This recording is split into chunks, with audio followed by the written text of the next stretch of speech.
Hello दोस्तों, my YouTube channel maths by Rinku sir में आप सभी का स्वागत है।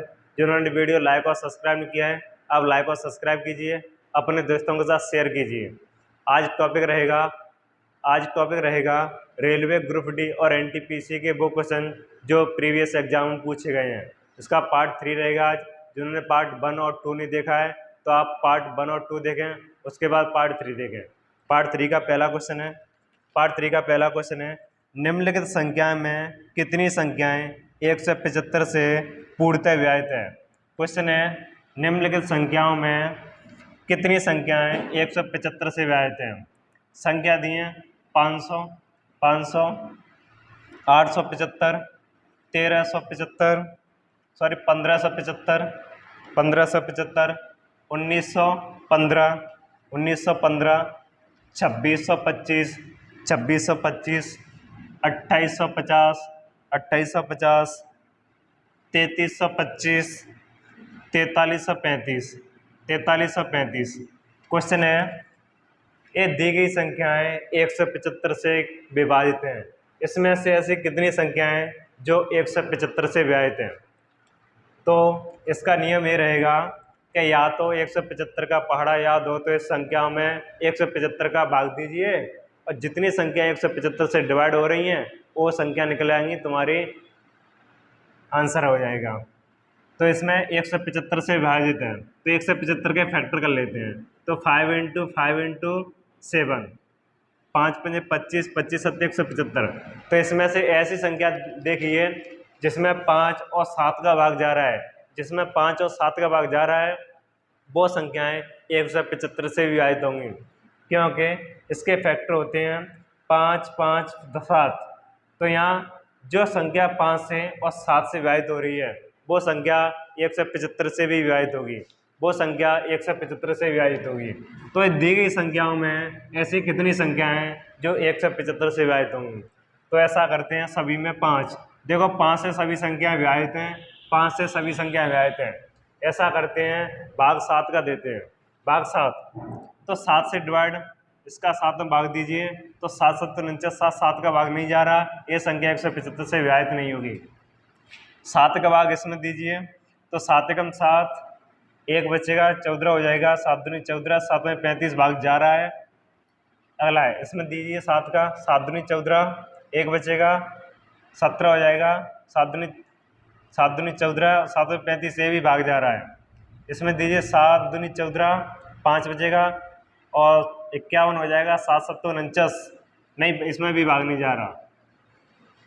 2625 में 7 का भाग दीजिए, 7 या 21, 5 बचेगा, 52 हो जाएगा और 7 7 49, 7 में 35 भाग जा रहा है। अगला 2850 में 7 का भाग 7 7 चौक 28 भाग नहीं जा रहा। 3325, 7 का 7 चौक 28, 7 चौक 28, 5 52 हो जाएगा और 7 7 49, 3 7 में 35 में भाग जा रहा है। 7 का इसमें भाग दीजिए, इसमें 7 7 छक्के 42, 1 बचेगा, ये हो जाएगा 13 और 7 × 7 6 बचेगा, इसमें भी भाग नहीं जा रहा। तो हमारी कितनी संख्याएं जो 175 से पूर्णतः विभाजित हैं। हमारी संख्या 1 2 3 4 4। तो 4 संख्याएं ऐसी हैं जो 175 से पूर्णतः विभाजित हैं, 175 से पूर्णतः विभाजित हैं, क्योंकि 175 का हमें पढ़ा नहीं आता, इसलिए ऐसे उसके गुणनखंड कीजिए। गुणनखंडों से अगर भाग जाता है तो 175 से ही भाग चला जाएगा। जिस संख्या में 5 और 7 का भाग जा रहा है उस संख्या में 175 से भी भाग चला जाएगा। तो हमारा क्वेश्चन था ये दी गई संख्याओं में ऐसी कितनी संख्याएं थी जो 175 से विभाजित थी। तो हमारी 4 संख्याएं जो 175 से विभाजित हैं। अगला क्वेश्चन देखते हैं, question number 2। Question number 2 question number 2 question number 2 था 1 से 100 तक की गिनती में अंक दाई के स्थान पर कितनी बार आता है। क्वेश्चन था 1 से 100 तक की गिनती में 2 का अंक दाई के स्थान पर कितनी बार आता है। दाई के स्थान पर कितनी बार है। एनटीपीसी क्वेश्चन 2016 में आ चुका है, एनटीपीसी 2016 में आ चुका है। क्वेश्चन था 1 से लेकर 100 तक की संख्याओं में 1 से लेकर 100 तक की संख्याओं में 2 का अंक दाई के स्थान पर कितनी बार आएगा। 2 का अंक दाई के स्थान पर, तो दाई का मतलब होता है जैसे कोई संख्या, तो ये इकाई और दाई मतलब दूसरे स्थान पर 2 का अंक कितनी बार आएगा। तो हमारी संख्या हो जाएंगी 20, 20, 21, 22, 23, 24, 25, 26, 27, 28 और 29। ये टोटल कितनी संख्या है। देखो 1, 2, 3, 4, 5, 6, 7, 8, 9, 10। तो 10 संख्या हमारी ऐसी होंगी जिसमें 2 का अंक दाई के स्थान पर आता है। 10 संख्याएं ऐसी होंगी जिसमें 2 का अंक दाई के स्थान पर आता है। क्वेश्चन था 1 से 100 तक की संख्याओं में 2 का अंक दाई के स्थान पर कितनी बार आता है। कितनी बार आता है, क्योंकि अगर ऐसे लिखा जाए जैसे 32 लिखा है तो ये 2 हमारा इकाई के अंक पर लिखा है, इसलिए एक गलत हो जाएगा। जैसे 42 है, 52 है, इसमें जो इकाई का अंक 2 है, लेकिन हमें इकाई के अंक पे स्थान नहीं चाहिए, हमें दाई के स्थान पर 2 का अंक चाहिए। तो दाई के स्थान पर ओनली 10 संख्या ऐसी होंगी जिसमें 2 का अंक दाई के स्थान पर होगा। अगला क्वेश्चन देखते हैं, क्वेश्चन नंबर 3। यह क्वेश्चन बहुत सिंपल था, एनटीपीसी 2016 में पूछा गया था, वेरी इजी था। अगला क्वेश्चन नंबर 3। अगला क्वेश्चन नंबर 3 था 12.0543 में 3 का स्थानीय मान कितना होगा। क्वेश्चन है तो 12.0543 में स्थानीय मान क्या होगा, में 3 का स्थानीय मान क्या होगा। तो पहले समझ लीजिए कि स्थानीय मान होते क्या हैं। स्थानीय मान होते क्या हैं। स्थानीय मान वो मान होते हैं जो उस अंक की स्थिति को दर्शाते हैं। स्थानीय मान वो मान होते हैं जो उस अंक की स्थिति को दर्शाते हैं। स्थानीय मान जैसे स्थानीय मान जैसे मैंने कोई संख्या लिख दी, इसमें पूछा 2 का स्थानीय मान क्या होगा, तो 2 दाई के स्थान पर है तो 2 और पीछे 1 है तो हमारे हो जाएगा तुम्हारा 2 का स्थानीय मान 20 हो जाएगा। 3 का स्थानीय मान पूछा जाए तो 3 तुम्हारे सैकड़ा के स्थान पर है 3, और पीछे जितने अंक हैं उतने 0 बढ़ा लेना। जैसे कोई संख्या दी है हमारी, इसमें पूछा 7 का स्थानीय मान क्या होगा। 7 का स्थानीय मान क्या होगा, तो 7 देखो 7 किस स्थान पर दी है, तो यहाँ से जितने भी पीछे अंक हैं वो सब 0 हो जाएंगे, सब 0। ये हमारा 7 का स्थानीय मान होगा, ये हमारा 7 का स्थानीय मान होगा। जिसमें अगर 3 का पूछा जाए तो 3 का स्थानीय मान क्या होगा। 3 का 1 तो यहाँ से आ जाएगा, 30 होगा स्थानीय मान, 1 आ जाएगा यहाँ से, कितने अंक हैं 4 हैं तो 4 0 हो जाएगा। यहाँ 3 के स्थानीय मान पूछ लिया है तो 2 मान निकलेंगे। यहाँ से ऐसे 4 का स्थानीय मान पूछा जाए तो 1 तो 4 ही होगा और 1 4 यहाँ से निकल आएगा, तो 1 2 3 0 आ जाएगा, 3 0। ये तुम्हारा 4 या 4 का स्थानीय मान हो जाएगा। अगर यहाँ से 9 का स्थानीय मान पूछा जाए 9 का, तो 1 यहाँ से निकल आएगा, 2 0 पीछे 9 से हो जाएगा, 1 यहाँ से निकाल लिया जाए तो 1 2 3 4 5 6, तो 6 0 आ जाएंगे हमारे, 6 0। ये स्थानीय मान 9 का होगा। इसी प्रकार दशमलव संख्याओं में स्थानीय मान कैसे निकालते हैं। दशमलव संख्याओं का स्थानीय मान किस प्रकार निकाला जाता है। जैसे कोई संख्या लिख दी जाए, मैंने संख्या लिख दी, जैसे यहाँ पूछ लिया जाए कि 5 का स्थानीय मान क्या होगा। 5 का स्थानीय मान क्या होगा, तो 5 की 5 यहाँ इस साइड से देखो किस स्थान पर दिया है, तो 1 और 2 स्थान पर दिया है, तो इसे नीचे लिखेंगे 2 0, नीचे लिखेंगे 2 0। ये तुम्हारा 5 का स्थानीय मान होगा। अगर यहाँ से 9 का स्थानीय मान पूछा जाए तो यहाँ देखो इस पॉइंट से 9 कितने स्थान पर आया है, तो 1 2 3 4 5, तो नीचे 5 0 बढ़ा देंगे, 5 0। ये हमारा 9 का स्थानीय मान होगा, 9 का स्थानीय मान होगा। इसी प्रकार संख्या दी है 12.053543 में 3 का स्थानीय मान क्या होगा। 3 का स्थानीय मान क्या होगा, यहाँ से 3 3 देखो किस नंबर पर आया है, तो यहाँ से पॉइंट से 1 2 3 4 चौथे स्थान पर आया है, चौथे स्थान पर। ये हमारा आंसर रहेगा, ये हमारा आंसर रहेगा। देखो क्वेश्चन, ये ग्रुप डी 2018 में पूछा गया था, वेरी इजी था क्वेश्चन। ये 2018 में पूछा गया था ग्रुप डी में, बहुत सिंपल था। इसमें 3 का पूछा गया था, अगर इसमें 5 का पूछा होता तो इसमें 5 देखो किस स्थान पर आया है, 1 और 2, 1 और 2, तो हमारे 5/100 होता। अगर यहाँ से 4 का पूछा होता तो 4 नीचे देखो 1 2 3 तीसरे स्थान, तो नीचे 3 जीरो आ जाएगा। जिसका पूछा है उसका निकाल लीजिए। तो यहाँ से स्थानीय मान समझ में आ गया, बहुत सिंपल था। स्थानीय मान वो मान होते हैं जो उस अंक की स्थिति को दर्शाते हैं। स्थानीय मान वो मान होते हैं जो उस अंक की स्थिति को दर्शाते हैं। अगला क्वेश्चन नंबर 4। क्वेश्चन नंबर 4, जिन्होंने वीडियो लाइक और सब्सक्राइब नहीं किया है, आप लाइक और सब्सक्राइब कीजिए। अगला क्वेश्चन नंबर 4, क्वेश्चन नंबर 4 दिया है, 2 अंकों की एक संख्या के अंकों का योग 14 है। यदि उसमें 36 जोड़ा जाता है तो उसके अंकों का स्थान आपस में बदल जाता है। तो दोनों अंकों में सबसे छोटा अंक कौन सा है? दोनों अंकों में सबसे छोटा अंक कौन सा है? क्वेश्चन था, कोई 2 अंक की संख्या है, उनके अंकों का योग 14 दिया है। कोई 2 अंक की संख्या, उसके अंकों का योग 14 दिया है। यदि उसमें 36 जोड़ा जाता है, तो उसके अंकों का स्थान आपस में बदल जाता है। उसमें सबसे छोटा मान क्या है? क्वेश्चन था, कोई 2 अंक दिए हैं, उनका योगफल दिया है 14, उस संख्या में 36 जोड़ दिए जाए तो उसके अंक पलट जाते हैं। उसमें से छोटा अंक क्या होगा?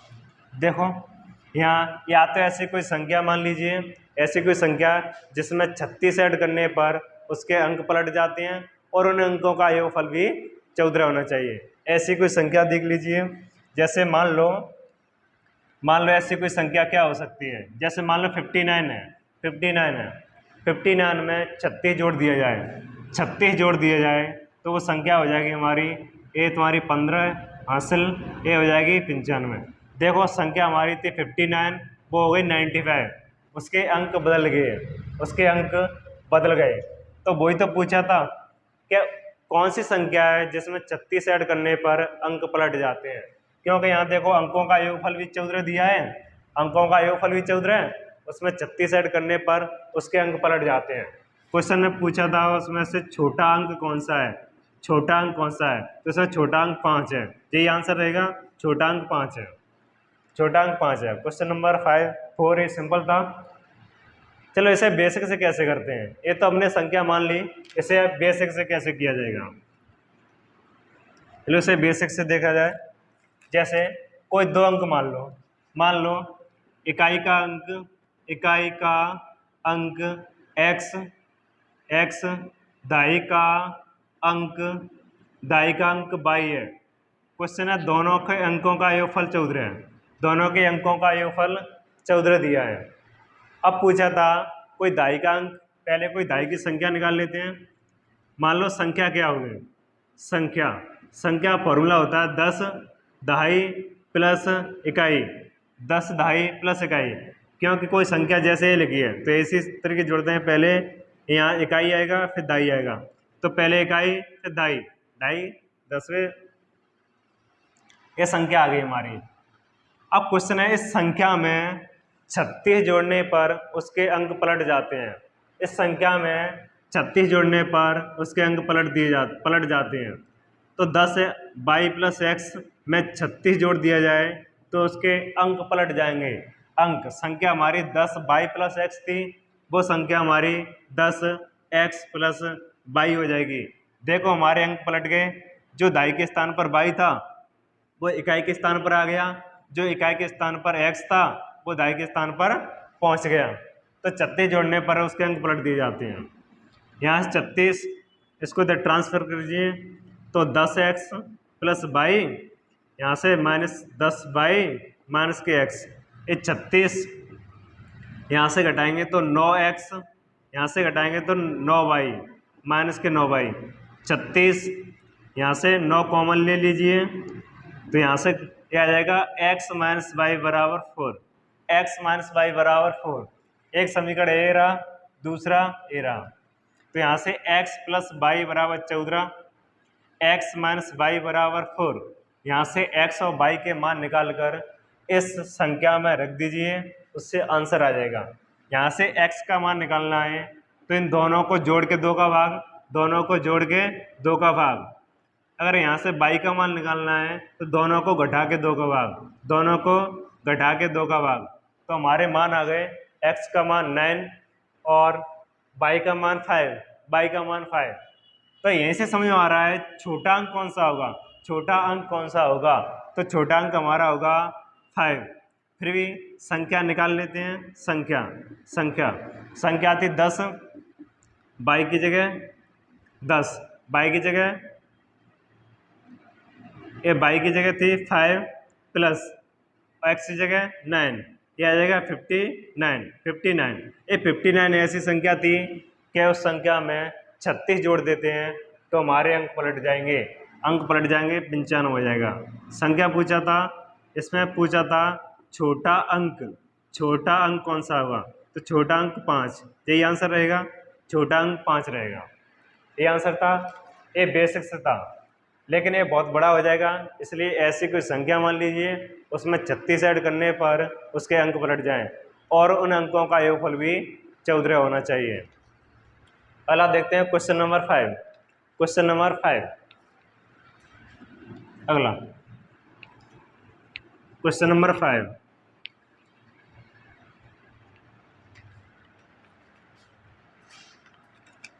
क्वेश्चन नंबर 5, जब 4 की घात 13 को 3 से विभाजित किया जाए तो शेषफल कितना बचेगा। जब 4 की घात 33 को 3 से भाग दिया जाए तो शेषफल कितना बचेगा। क्वेश्चन था जब 4 की घात 13 को 3 से विभाजित किया जाए तो शेषफल क्या होगा। देखो इन क्वेश्चनों को कैसे करते हैं, पहले यहाँ से कुछ एक्स्ट्रा क्वेश्चन देख लेते हैं, उससे कंसेप्ट क्लियर हो जाएगा और एक क्वेश्चन बहुत सिंपल हो जाएगा। जैसे मान लो 17 की घात 15 को, मान लो 17 की घात 18 को न 16 से भाग दिया जाए तो शेषफल कितना बचेगा। तो देखो यहाँ से या तो ये संख्या एक प्लस हो सकती है, एक माइनस हो सकती है। मतलब 17 को या तो 16 से भाग दिया जा सकता है या 18 से। मान लो 16 से भाग देते हैं तो 16 का इसमें भाग दें तो एक आएगा, एक, क्योंकि 16 का भाग दे के जो शेषफल कितना आएगा, शेषफल एक आएगा, एक की घात 18 तो 18, ये हमारा शेषफल रहेगा। अगला क्वेश्चन था मान लो 17 की घात 17 को 16 से भाग दिया जाए तो यहाँ से इसमें भाग देंगे तो शेषफल आएगा एक की घात 17 एक ही रहेगा, एक की घात 17 एक ही रहेगा। तो हमारा शेषफल बचेगा एक, क्योंकि यहाँ घात सम हो चाहे विषम हो उससे छोटी संख्या से भाग देते हैं तो शेषफल हमेशा एक आता है। अगर आधार से बड़ी संख्या से भाग दिया जाए तो शेषफल कितने बचेंगे। आधार से बड़ी संख्या से भाग दिया जाए तो शेषफल कितने बचेंगे। माना कि 17 की घात 18 को 18 से भाग देते हैं, 17 की घात 18 को 18 से भाग देते हैं तो यहाँ से इसमें भाग देंगे तो 18 को 18, यहाँ लिखा है 17, साथ -1 की ज़रूरत है हमें। अगर एक और होता तो हमारी 18 से विभाजित हो जाती, तो कितना कम है 17, तो -1 कम है तो -1 की घात 18। सॉल्व करेंगे तो यहाँ से +1 आएगा तो हमारा सॉल्व करके आएगा 1। अगर घात सम थी विषम होता तो कैसे किया जाएगा। 17 की घात 17 को 18 से भाग देने पर शेषफल क्या रहेंगे। 18 का भाग 17 में देंगे तो यहाँ से -1 की ज़रूरत है तो -1 बार की घात 17। सॉल्व करेंगे तो -1 आएगा। क्या शेषफल कभी माइनस होते हैं। शेषफल कभी भी माइनस नहीं होते। अगर कभी भी माइनस आ जाए तो जिस संख्या से भाग देते हैं उसमें से उस संख्या को घटाते हैं। जैसे यहाँ 18 से भाग दे रहे हैं तो 18 में से जितना माइनस के बच रहे हैं उसे कम कर दीजिए तो शेषफल बचेंगे 17। शेषफल बचेंगे 17। ये 4 कंडीशन थी, ये बहुत सिंपल थी। इसी प्रकार इस क्वेश्चन को करते हैं। जब 4 की घात 13 को 3 से भाग देने पर कितने शेषफल बचेंगे। तो देखो सिंपल क्वेश्चन था, सिंपल क्वेश्चन था बिल्कुल। ये एग्जाम पूछा गया था, ये पूछा गया था ग्रुप डी में। देखो 4 की घात 13 को 3 से भाग देते हैं, 3 से, तो यहाँ से 3 से भाग देने पर एक शेषफल बचेगा, एक शेषफल बचेगा 1 की घात 13, तो आएगा तुम्हारा 13 एक शेष, तो ये आंसर रहेगा, शेष बचेगा 1। 4 की घात 13 को 3 से भाग देने पर एक शेषफल बचेगा, उसका राइट आंसर रहेगा 1।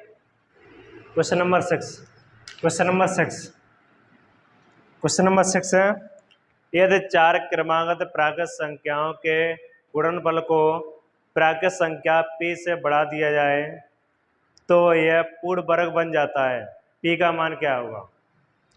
ऑप्शन दिए हैं 4, 8, 2, 1, 4, 8, 2, 1।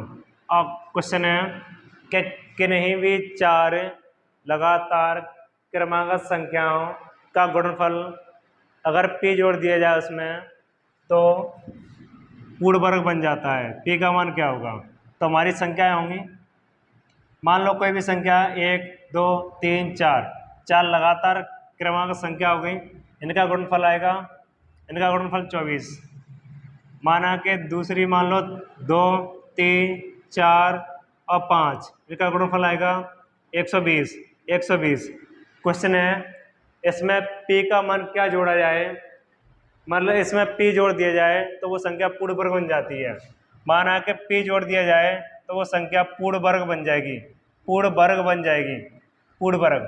तो यहाँ से ऐसा मान मानते हैं, p का मान ऐसा मान मान लीजिए कि जो संख्या जोड़ने पर पूर्ण वर्ग बन जाती है। माना कि p का मान 1 है तो ये जोड़ के तुम्हारा हो जाएगा 121, 121 पूर्ण वर्ग होगा। यहाँ 1 जोड़ दिया जाए तो ये जोड़ के हो जाएगा 25, 25 भी पूर्ण वर्ग होगा। तो यहाँ पूछा था p का मान क्या होगा, तो p का मान 1, p का मान होगा 1, यही राइट आंसर रहेगा, यही राइट आंसर रहेगा, p का मान 1। ऑप्शन नंबर डी इसका राइट आंसर रहेगा। अगला क्वेश्चन नंबर 7, क्वेश्चन नंबर 7, दो संख्याओं का योगफल 9 है, दो संख्याओं का योगफल 9 है और इनके व्युत्क्रम का योगफल 1/2 है, तो उनमें से एक संख्या क्या होगी। माना कि संख्या x और y है, इनका योगफल 9 है और इनके व्युत्क्रम का योगफल, व्युत्क्रम का योगफल दिया है 1/2, 1/2।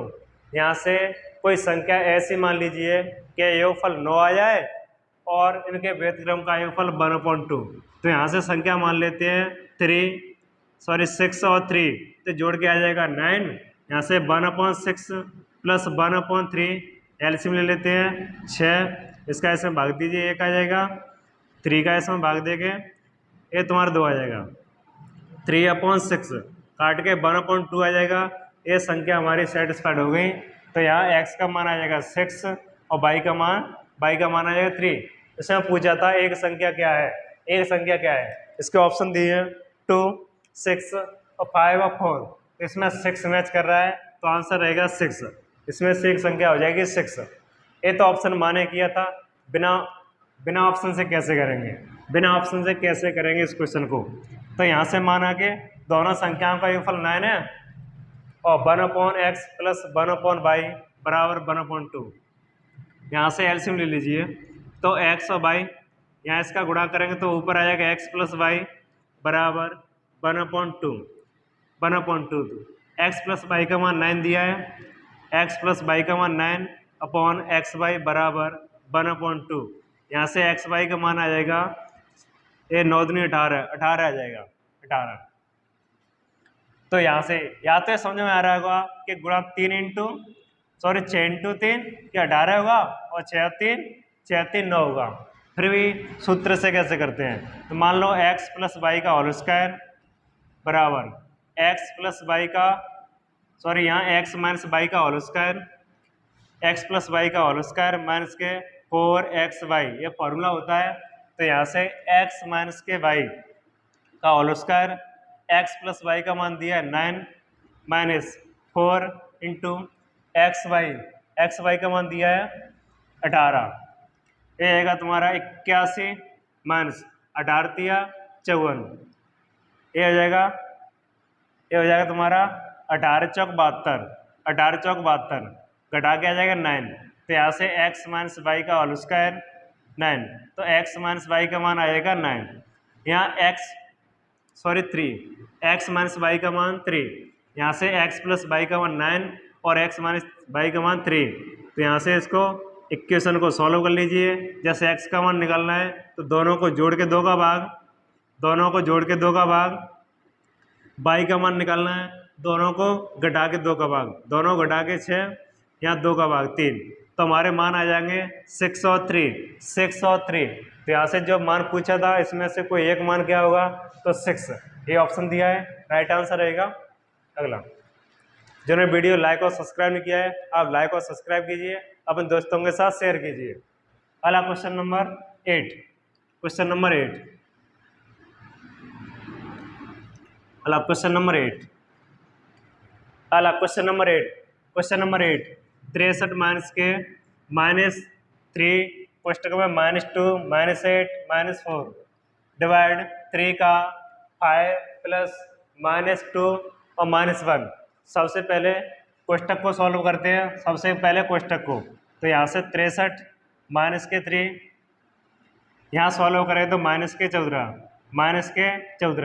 डिवाइड 3 का 8 -2 -1 3 हो जाएगा, 2 हो जाएगा, और 2 और 7 2 और 5 7 2 और 5 7 63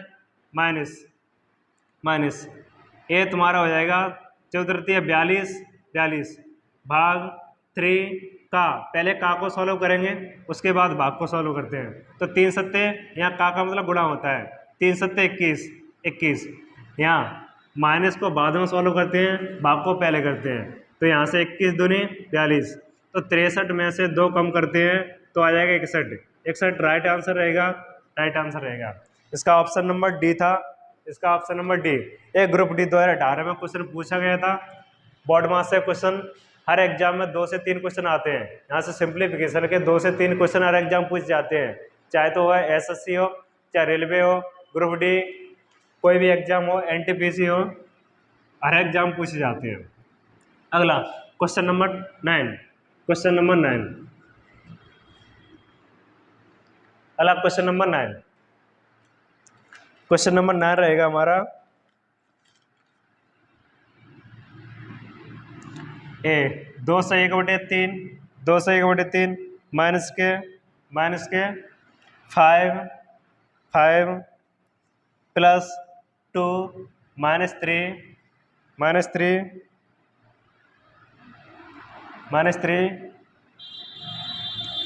प्लस 3 से 1/2 क्वेश्चन मार्क। इसका मान बताना था। ऑप्शन दिए हमारे 12/6, 11/2, 11/6, ये ऑप्शन दिए हमारे। तो इसको सॉल्व करते हैं तो 3 दूनी 6, 1 7, 7/3 माइनस 5, यहाँ से सॉल्व करेंगे तो माइनस के 1 प्लस ये 7/2 ये हो जाएगा 7/3 माइनस के 4 प्लस 7/2, इसके नीचे 1 एलसीएम ले लीजिए, 6 आ जाएगा, यहाँ 2 14, इसका इसमें भाग दे 6 6 24, 2 का इसमें 3 7 21, ऊपर प्लस के जोड़ लीजिए, उसके बाद माइनस के कम करते हैं। तो प्लस के जोड़ के हो जाएगा हमारा 35 में से 24 घटाएंगे तो 11/6, ये राइट आंसर रहेगा 11/6। इसका ऑप्शन नंबर डी, एक ग्रुप डी 2018 में क्वेश्चन पूछा गया था, इसका option number D right answer रहेगा 11/6। बोर्ड मास संबंधित हर पेपर में 2 से 3 क्वेश्चन आते हैं।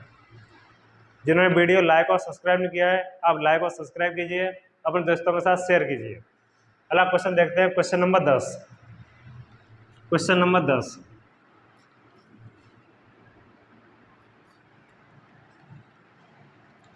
क्वेश्चन नंबर 10, क्वेश्चन नंबर 10 है, क्या स्टार का न्यूनतम मूल्य क्या रखा जाए कि 451 स्टार 603 संख्या 9 से पूरी तरह विभाजित हो जाए। ऑप्शन दिए 7 8 और 5 9। Option D 7, 8, 5, 9। क्वेश्चन है ए संख्या 9 से पूर्णतः विभाजित है। ए संख्या 9 से पूर्णतः विभाजित है, तो स्टार के स्थान पर कौन सा अंक होगा? स्टार के स्थान पर कौन सा होगा? 9 का नियम होता है, 9 का 3 का नियम होता है कि अंकों के योगफल में 9 या 3 का भाग जा रहा है तो वो संख्या 9 या 3 से विभाजित होगी। अंकों के योगफल में 3 या 9 का भाग जा रहा है तो वो संख्या 9 या 3 से विभाजित होगी। तो यहाँ देखा जाए अंकों का योगफल 9 से विभाजित करते हैं, तो ये जोड़ लेते हैं तो 6 और 3 9 हो जाएगा, तो ये 9 से 9 कट जाएगा। ये 5 और 4 9 हो जाएगा, ये भी कट जाएगा। ये 1 बचा है।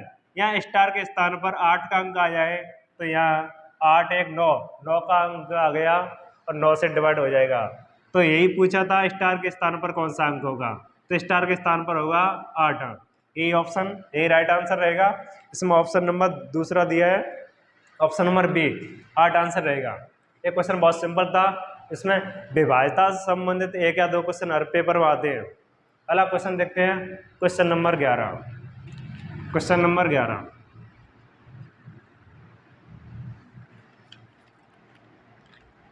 क्वेश्चन नंबर 11 क्वेश्चन नंबर 11 है कि निम्नलिखित में से कौन सी ऐसी संख्या है जो xy प्रकार की किसी 6 अंकों वाली संख्या को हमेशा विभाजित करती है, हमेशा विभाजित करती है। माना कि संख्या xy ये संख्या पूर्णतः किस संख्या से विभाजित है, किस संख्या से विभाजित है? ऑप्शन दिए हमारे 1010, 10,101, 10,011, 11,011, 11,010, ये ऑप्शन दिए हमारे। तो इसके कुछ नियम्स होते हैं, वो देख लेते हैं। जैसे मान लो xy 2 अंक की संख्या है, उसका 101 से गुणा करते हैं तो वो संख्या डबल हो जाती है, वो संख्या डबल हो जाती है। xy का 101 से गुणा करने पर वो संख्या डबल हो जाती है। अगला है जैसे xy कोई 2 अंक की संख्या है, 10,101 से गुणा करने पर वो संख्या हमारी 3 बार लिख जाएगी, जैसे xy। इसी प्रकार कोई मान लो 3 अंक की संख्या है xyz, उसका 1001 से गुणा करने पर वो संख्या डबल हो जाती है, वो संख्या डबल हो जाती है। तो यहाँ से देखा जाए, मान लो कोई संख्या 53 है, उसका 101 से गुणा करने पर तो वो संख्या क्या हो जाएगी? डबल। मान लो 53 और 53 हो जाएगी। यहाँ से कोई 2 अंक की संख्या मान लेते हैं 68, उसका 10,101 से गुणा करने पर वो संख्या 3 बार लिख जाएगी, तो यह 68 और 68। इसी प्रकार कोई 3 अंक की संख्या मान लेते हैं, उसका 1,101 से गुणा करने पर वो संख्या डबल लिख जाती है, तो हमारी हो जाएगी 740 और 740। तो ये संख्या xy किस संख्या से विभाजित होगी? यहाँ से समझ में आ रहा है कि xy संख्या हमारी 10,101 से विभाजित होगी, तो ये संख्या 10,101 से विभाजित होगी। तो option number second right answer रहेगा, option number second right answer रहेगा। अगला देखते हैं क्वेश्चन नंबर 12। क्वेश्चन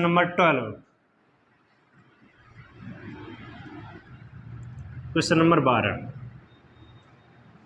जिन्होंने वीडियो लाइक और सब्सक्राइब किया, आप लाइक और सब्सक्राइब कीजिए, अपने दोस्तों के साथ शेयर कीजिए। अगला को देखते हैं क्वेश्चन नंबर 12। क्वेश्चन नंबर 12 है, यदि n एक पूर्णांक है तो n³ - निम्नलिखित में से किस संख्या से सदैव विभाजित होगी? ऑप्शन दिए 4, 5, 6, 7।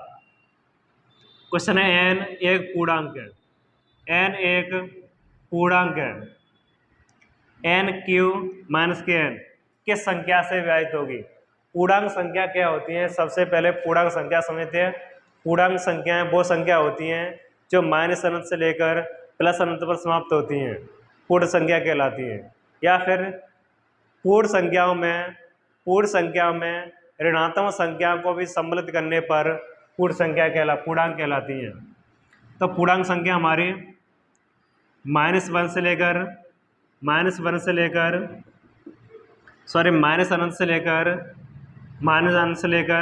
+अनंत तक होती हैं, तो पूर्ण संख्या कहलाती हैं। तो यहाँ से n का मान 1 रख लो, 2 रख लो, 3, 4 कोई भी रख सकते हैं। कोई भी रख सकते हैं। तो माना 1 रखा जाए तो 1 का क्यूब माइनस के 1 सॉल्व करेंगे 0, या 2 रखा जाए तो 2 का क्यूब माइनस के 2 सॉल्व करेंगे 6 आएगा, या 3 रखा जाए तो 3 का क्यूब माइनस के 3, तो यहाँ 27 घटाएंगे 24 आ जाएगा। जैसे यहाँ रखा जाए 4 तो 4 का क्यूब माइनस के 4, यहाँ 64 में से 6 घटाएंगे तो आएगा 60। क्या इस संख्या किस संख्या से विभाजित है? ऑप्शन दिए हमारे 4, 5, 6, 7, ये ऑप्शन दिए हमारे। क्या 4 से विभाजित है? संख्या 4 से विभाजित नहीं है। 5 से है? नहीं है। 6 से संख्या से, देखो 6 से 0 में तो किसी भी संख्या का भाग चला जाता है, और 6 में 6 का जा रहा है, 24 में जा रहा है, 60 में जा रहा है, ऐसे अनंत भी संख्या होती है, इसमें 6 का भाग चलाएगा, और 7 से विभाजित नहीं हो रही, तो ऑप्शन नंबर हमारा सी सही रहेगा। Option number C right answer रहेगा। जिन्होंने वीडियो लाइक और सब्सक्राइब नहीं किया है, आप लाइक और सब्सक्राइब कीजिए, अपने दोस्तों के साथ शेयर कीजिए, उससे अब तुम्हारे दोस्तों को भी हेल्प मिल सकेगी।